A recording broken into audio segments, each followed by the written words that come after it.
So this training is to be used after and in conjunction with the introductory training on the PLDs and the writing collections for raters. Many of you have already completed your rater training and will be calibrating next week. A few of you are still currently working on this training. A lot of what you will see here is repetitive, and I just want to make sure that certain things are pointed out in regards to the rating of the writing samples. So why are you chosen as a rater? Some teachers have asked me, why am I rating again?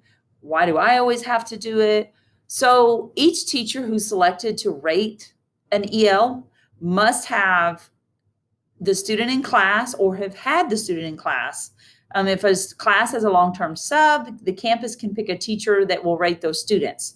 And that's preferably a teacher who has had the student such as last year or is also teaching in the same content area that needs to be rated. So if suddenly all of my raters in history went out for some reason and a long-term sub was placed in there, we obviously would have to pick a different teacher, and we would try to place that student with a teacher who has had the student last semester or very recently. They need to be knowledgeable about the student's ability to use English in instructional and informal settings, hold a valid educational credential, such as your teacher certificate, be trained, rate the student in all eligible language domains.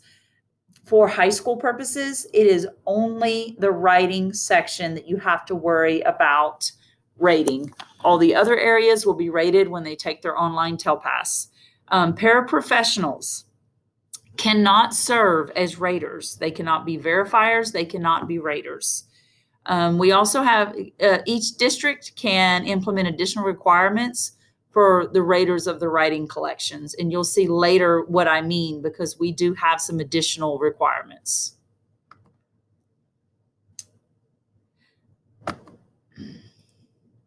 So again, a student's TELPAS rater is a teacher designated by the district as the official rater of that student's English language proficiency. This portion right here obviously does not apply to you. This here is where I'm talking about additional requirements. So the holistic rating training that many of you have already completed and others are working on completing is only required every 3 years for new. It's required every year if you are new and have never done it. The state only requires you to complete that training every 3 years, but gives the district the discretion to require it more often. Willis ISD has chosen to use that and require that all new and returning raters complete this online basic training course every year. No matter what, you have to calibrate, but Willis is requiring that all teachers who are raters complete the holistic rating training. And it's really a good thing to complete that because it gets your mind going again. It reminds you of a lot of things that need to happen as a rater.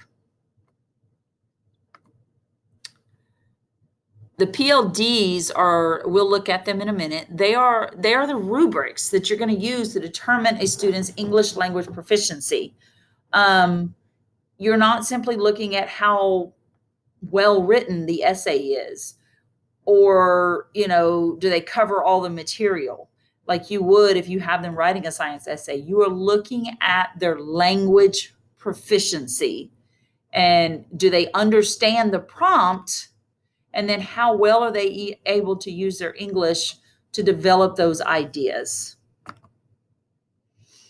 There are 6 sets of PLDs.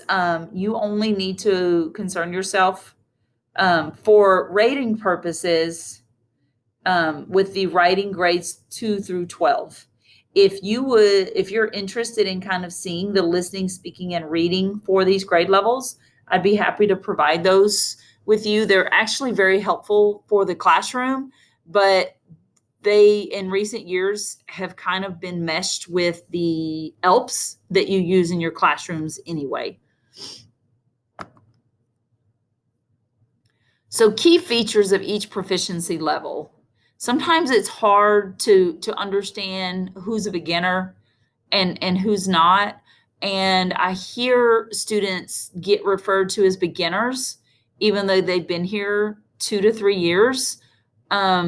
And they can speak some English. It's very limited, but they do have that ability, but they still get labeled as beginners. They're not necessarily beginners. A beginner has little or no English ability.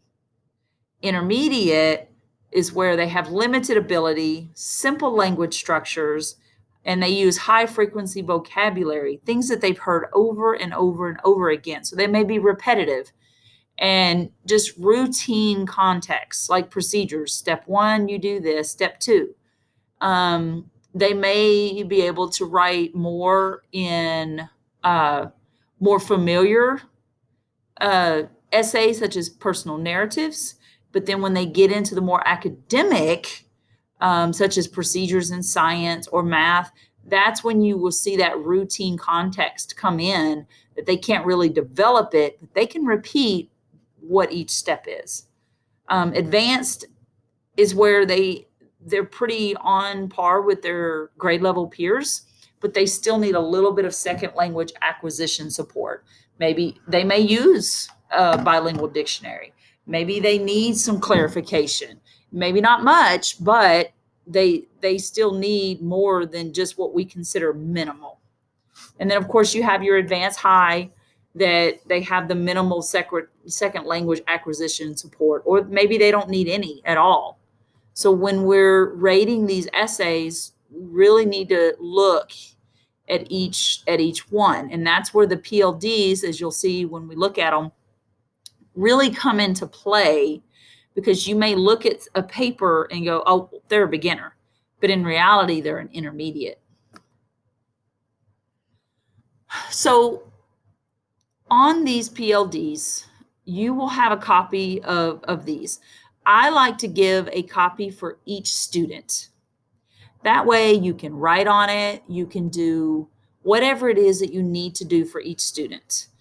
I always, when I rated, I always would go in for each student, and I would highlight or underline, okay, I see this, oh, I see this, oh, I see high frequency vocabulary. And then I go in and I can look and I can really compare. Some you can look at and you know immediately where they're at. Some are kind of on the fence and you really have to look at it.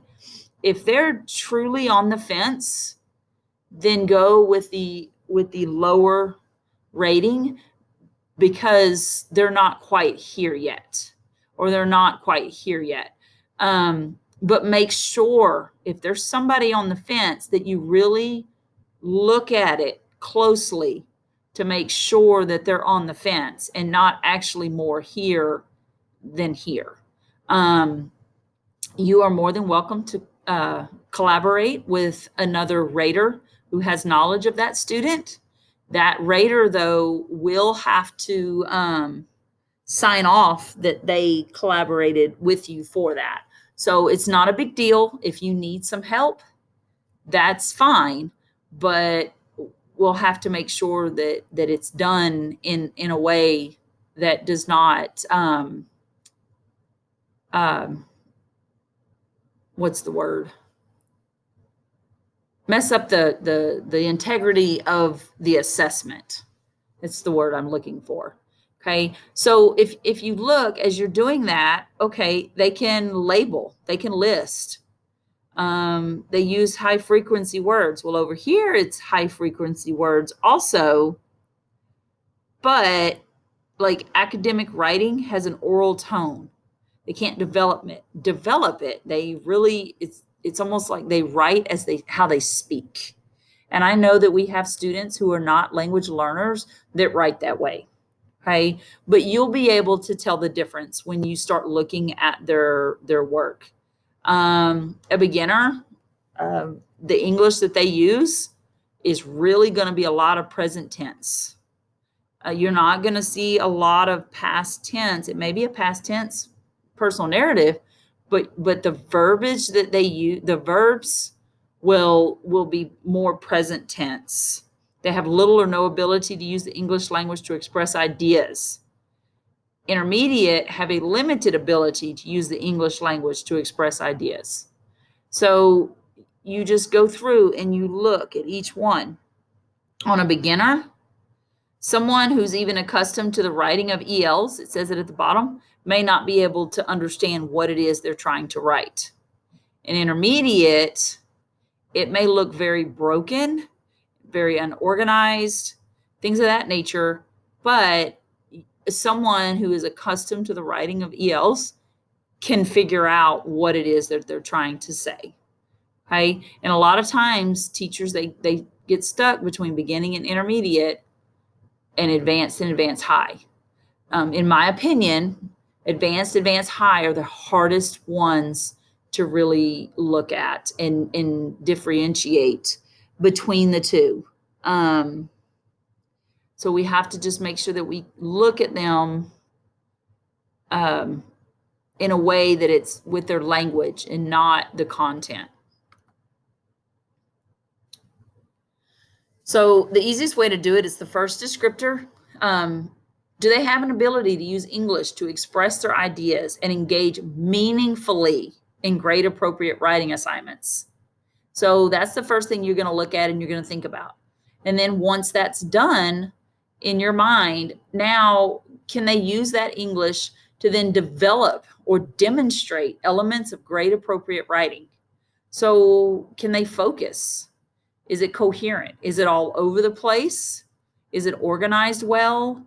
What type of conventions are they using? Does it have their voice in it? Or is it more almost like they're just repeating back something and you know that they really can't develop things of that nature? That's the best way to look at it. Figure this out first, and then we look at that as you're looking at your PLDs. So writing collections. You have to remember the writing ratings of students. They are based on collections of their writing from a variety of content areas. You may know a student can write better than what you're seeing. You may be their history teacher, or maybe you're their language arts teacher, and you get a science essay, and it's just not what you're used to seeing. You cannot say, oh, well, he must have just had a bad day, and rate him higher based on what you know of that student. You have to look at the writing samples. That's why we collect so many writing samples, because just in case a kid has a bad day, they don't want to do it, maybe they didn't get any sleep at night. You know, there are so many reasons why they may have a bad sample. But it could simply be that, hey, they're great at writing personal narratives, but when it comes to that high level academic language and science or math, they just can't make that transition between their native language and English. So you have to look at the big picture of that and base it from a variety of content areas. This is a big one. STAR, I'm just going to read this off of this. It's the easiest way to explain this. STAR measures how well students compose, revise, and edit text as required by the TEKS language arts standards. STAR measures the ability to compose text with clear, controlling ideas, coherent organization, sufficient development, and appropriate word choice, style, and mechanics. TELPAS, however, measures how well ELs are able to use English to express their ideas in order to learn the writing skills above and fulfill grade appropriate writing assignments in all of their classes. So what TEA is saying is an EL's writing may not necessarily be up to STAR standards, but the standards are different because STAR is measuring the ability to compose text. and all of these ideas that go along with it. Whereas TailPass is focusing on their ability to use the English to express their ideas. Now, in order to be exited from the ESL program, they have to pass their STAR writing. But please do not confuse this with this. And that's mainly going to be for English teachers, because you look for different things for STAR writing than you do for TailPass writing. And you have to understand that they're different. So when you get writing samples for rating, they will already be verified. You should already have in all your collections. This year, we're collecting one language arts and past tense. The prompts have to lend itself to answering to writing in the past tense. So when teachers are turning them in, we are checking to make sure that the prompt that they're using is the correct prompt for writing in past tense. Because a student may not write in past tense, but the prompt lends for it. So we have to make sure that that prompt matches. They have to have a second language arts writing sample, and then they have to have 2 social studies, 2 science, and 2 math. So they will have a total of 8 samples. Verifiers will go through, and they are required to have at least 5. And with us collecting 8, that takes into account when they're absent, or when they're having a bad day, or when they're sick. And so that it ensures that we get the best writing samples that we can for these students. Each writing collection must include at least 1 writing sample. We just kind of discussed this. And then at least 2 from each math, science, and social studies. The writing has already started. It starts on February 8th. And the samples, anything that is before February 8th cannot be used. Again, verifiers, it should be caught. When people are verifying, they're checking the date, they're checking the names. All of that stuff is being verified before it's being handed over to raters. They can continue to be gathered until the time raters are required to turn in the ratings to the coordinator. Our date to finish collecting writing samples is March 5th, but that's not just everybody turns it in on the same. As we're going, we are picking up and collecting. We do have the ability to extend up to March 12th. We are not extending that because at that point we will have already verified all the writing samples. They must include the student's legal name, date. There has to be a cover sheet and verification checklist that's located in Appendix C. I will actually make those copies for you and make sure that you have one for each student's writing collection before the rating happens. And then I will also give you a rating roster. Photocopies of writing samples can be included. So if you get some that are included, they just have to be clear and legible. And again, verifiers is actually, as they're being turned into the office, we're checking that. So before it even gets to a verifier, before it gets to you, that's being checked. And then if there are any testing irregularities, I have to fill out a report if the ratings submitted are based on incorrectly assembled writing collections. So if you get to the point of rating and you find that something is not right, they're not verified correctly, please let me know, because I have to look at it and determine if it's something that needs to be reported to TEA. So they're going to be looked at by this office, then they're going to be given to the verifiers, and then they will come to you. So if it gets to you and there's a mistake, please let me know. These are things that should not be included in the writing samples that you have. Papers containing language directly copied from a textbook, lesson, or other written sources. They have to write to use their own words. This is why I have stressed that if you let a student use their notes or their computers while they're doing this, they're just copying it down off of there. That's not using their own words. That's copied language, and it has to start over again. Papers in which the student relies heavily on a dictionary or thesaurus. They can use a dictionary. It's just they can't use it heavily for every single word. You should not receive papers that show teachers' corrections, papers that have been polished through editing. They can revise their own writing as long as the revisions are there. This is not a paper that they've worked on for days and days in their English class, that day one rough draft, oh, now we're going to do the revisions, then we're going to do. It is if during that class period where they are writing, they go back and make a change, the student can do that. Obviously, no worksheets or question answers. Those should not make it to you. Last year we caught some, but it turned out the teacher had just turned in, they weren't supposed to be in that stack. So it was an honest mistake. Brief, incomplete, obviously reflect writing that was rushed. That's why we give them the full time to write, because it just won't portray their actual level. If they hurry up, then it's not going to work very well. Brief writing samples should not be included in the collection of students who are capable of extended writing. There are students on this campus that are going to write in English, but not be able to write a lot. Those are our very low intermediate students. So, you try to push them to write as much as they can, but they're not going to write these long, drawn out essays like some of the students can.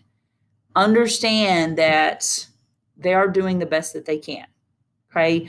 You have been with these students and worked with these students, so they already know, what they can and cannot do. And then papers in which students write primarily in their native language. We have some brand new to the country that those have exceptions for. So you may see some of that in your writing collections. And notice it says primarily. You may see some Spanish words here or there in other samples, and that's okay. It just cannot be predominantly in their native language, with the exception of the ones that have just been here for a couple of weeks. Okay, so just to kind of wrap it up, if you have any questions, please feel free to reach out to me. We can sit down and go through the PLDs if you would like, if it would make you feel better. If you need help with finishing your training or anything of that nature, or you have questions with just the whole anything at the rating process for TELPAS,